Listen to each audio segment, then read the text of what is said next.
रामपुर गांव की यह शाम कुछ ज्यादा ही काली थी।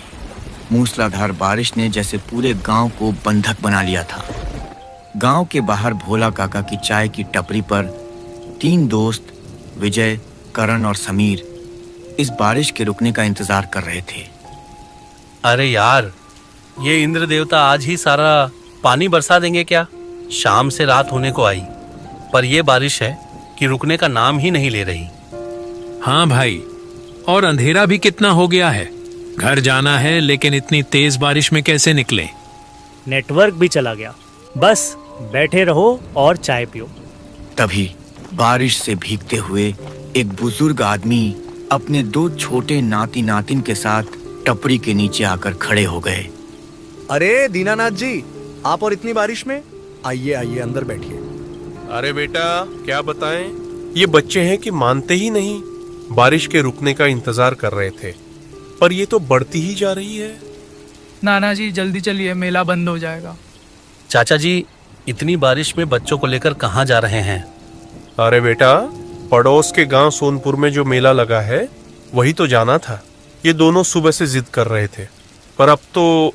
क्यों चाचा जी, मेला तो देर रात तक चलता है और अब बारिश भी हल्की हो रही है। कुछ देर में रुक ही जाएगी, तब चले जाना। नहीं बेटा, अब चाहकर भी नहीं जा सकते। पर क्यों चाचा? बेटा, तुम शहर के लड़के हो, तुम्हें नहीं पता। सोनपुर जाने का बस एक ही रास्ता है, जो उस सुनसान वन से होकर गुजरता है। तो क्या हुआ चाचा जी, जंगल ही तो है। अभी तो 7 ही बजे हैं, टॉर्च लेकर निकल जाओ। बेटा, तुम्हें उस सुनसान वन के बारे में नहीं पता क्या? उस जंगल के रास्ते से सूरज ढलने के बाद कोई नहीं गुजरता। क्या चाचा, ये सब आपके जमाने में होता होगा, अब कौन मानता है ये सब? बेटा, आजकल के नौजवानों की यही तो परेशानी है।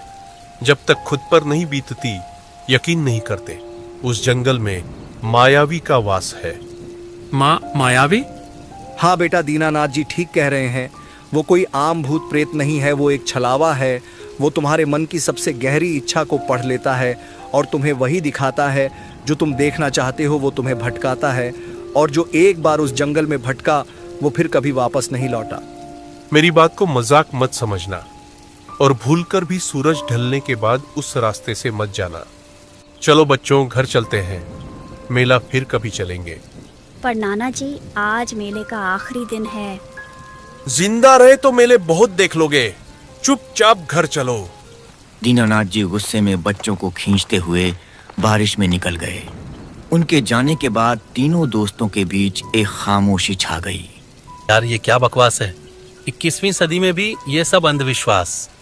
और ये भोला काका भी साथ दे रहे थे। कहानी अच्छी बना लेते हैं। यार विजय, मुझे तो दीनानाथ जी की बातें मजाक नहीं लग रही थीं। उनकी आंखों में सच में डर था। अरे यार करण, तू भी ना, बड़े बुजुर्गों का काम ही है डराना। सुनो, क्यों ना आज रात हम तीनों उस मेले में जाए, इसी रास्ते से, सुनसान वन के रास्ते से। क्या दिमाग खराब हो गया है तेरा? अरे, कल सुबह जब हम चाचा और भोला काका को मेले की जलेबियां खिलाएंगे तो उनका चेहरा देखने लायक होगा। साबित कर देंगे कि ये सब अंधविश्वास है। नहीं भाई, मुझे नहीं जाना। अगर सच में कुछ हो तो? अरे यार अमन, तू भी उन्हीं की तरह डर रहा है। कुछ नहीं होगा, बस जंगल है, थोड़ा डर लगेगा, इससे ज्यादा कुछ नहीं। आइडिया बुरा नहीं है। साइंटिफिकली देखें तो शायद वो जंगल घना है और रास्ते कंफ्यूजिंग हैं, इसलिए लोग भटक जाते होंगे। देखा, समीर भी मान गया। चल न करण, मजा आएगा। ठीक है, पर अगर जरा भी गड़बड़ लगी तो मैं वापस आ जाऊंगा। डन। ठीक 1 घंटे बाद खाना खाकर यहीं मिलते हैं, और फिर मिशन सोनपुर। उधर अपने घर में रीना और मोनू भी उदास बैठे थे। मोनू अभी भी सुबक रहा था। अर्जुन सुन, जैसे ही नाना जी सो जाएंगे हम चुपचाप मेले में चलेंगे। पर दीदी, नाना जी बहुत डरा रहे थे, वो मायावी। अरे वो सब बकवास है, बड़े लोग हमेशा डराते हैं। और फिर आज आखिरी दिन है मेले का, मैंने गुल्लक से पैसे भी निकाल लिए हैं। पक्का? पक्का। पर अगर डर लगा तो? डर लगे तो वापस आ जाएंगे। ठीक है, और सुबह सबके उठने से पहले लौट आएंगे, किसी को पता भी नहीं चलेगा।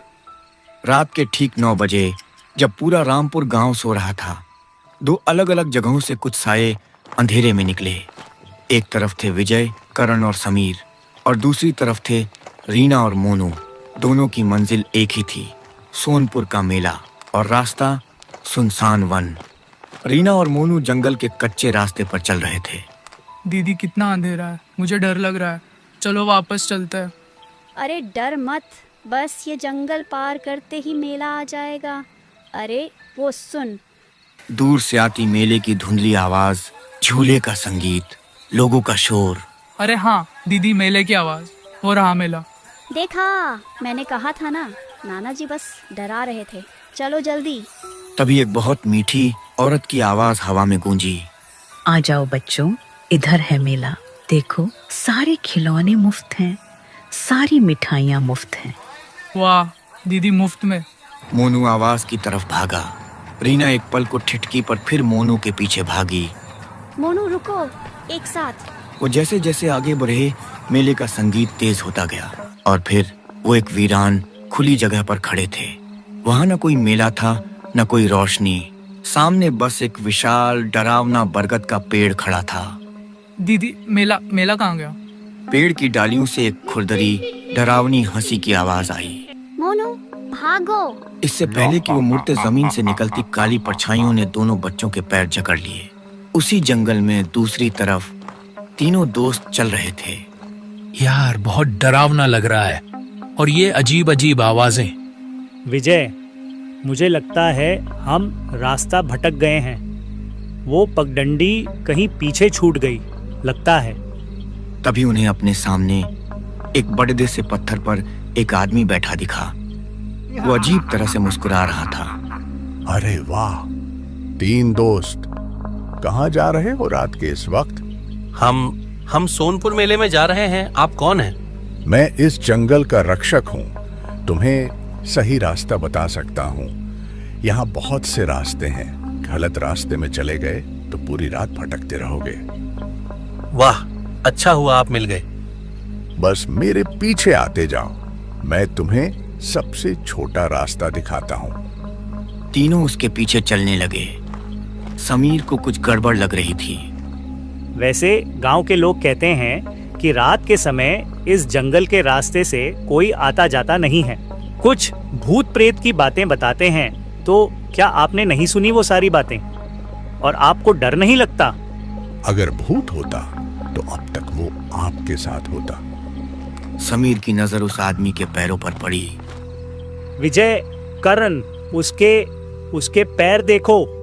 विजय और करण ने नीचे उसके पैर देखे।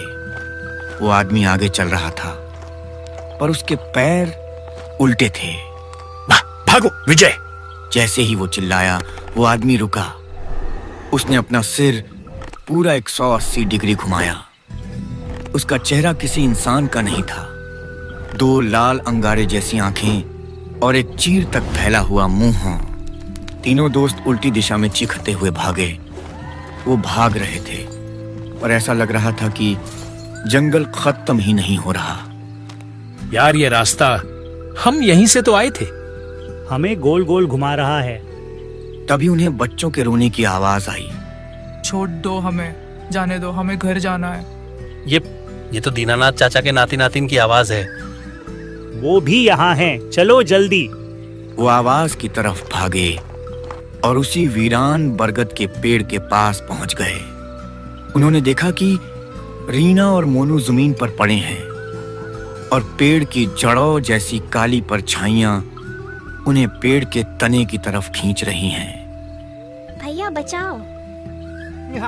पेड़ के तने से धुएं और परछाइयों का एक विशाल रूप उभरा। वो मायावी था। आ गए तुम सब। तुम सबको मेला बहुत पसंद है ना? अब तुम सब मेरे मेले का हिस्सा बनोगे हमेशा के लिए। मायावी ने अपनी परछाई वाली भुजाएं तीनों दोस्तों की तरफ बढ़ाईं। हम मर जाएंगे। विजय, भोला काका ने कहा था वो छलावा है, वो रोशनी से डरेगा। अपनी टॉर्च, सब अपनी टॉर्च उसकी आंखों पर मारो। तेज रोशनी पड़ते ही मायावी तड़पने लगा। उसकी परछाई वाली जड़ें जिन्होंने बच्चों को पकड़ा था कमजोर पड़ गईं। कर्ण, बच्चों को खींचो। कर्ण और समीर ने दौड़कर रीना और मोनू को खींचा। तुम बच नहीं सकते, ये जंगल मेरा घर है। भागो, पीछे मत देखना, जंगल के बाहर भागो। 5 लोग अपनी जान बचाने के लिए भागे। उनके पीछे मायावी की दर्दनाक चीखें और पेड़ों के गिरने की आवाजें आ रही थीं। वो तब तक भागे जब तक उनके फेफड़ों ने जवाब नहीं दे दिया।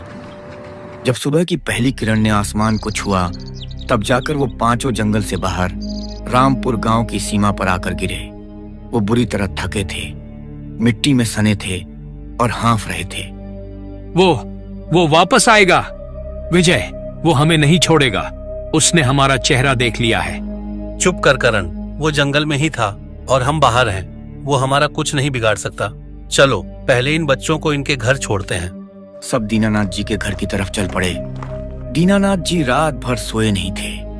जैसे ही विजय ने दरवाजा खटखटाया, उन्होंने फौरन दरवाजा खोला। सामने बच्चों को मिट्टी में सना, खौफदा और इन 3 लड़कों के साथ देखकर उनका गुस्सा फूट पड़ा। कहाँ थे तुम दोनों? और तुम तीनों? मैंने मना किया था ना, मैंने कहा था ना कि उस जंगल में मत जाना। नाना जी, वो मायावी, वो हमें ले गया था। चुप हो जाओ, एक लफ्ज नहीं। और तुम तीनों, तुमने जो किया है उसकी कीमत पूरे गांव को चुकानी पड़ सकती है। चाचा जी, हम बस मेला, मौत का मेला देखने गए थे। तुम शहर के लड़कों को लगा ये मजाक है।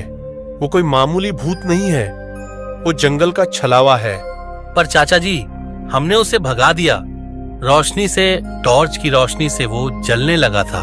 विजय की ये बात सुनकर दीनानाथ जी का चेहरा सफेद पड़ गया। उनका गुस्सा अब खौफ में बदल गया था। तुमने उस पर रोशनी फेंकी? तुमने उसे चुनौती दी? हाँ, समीर ने कहा था।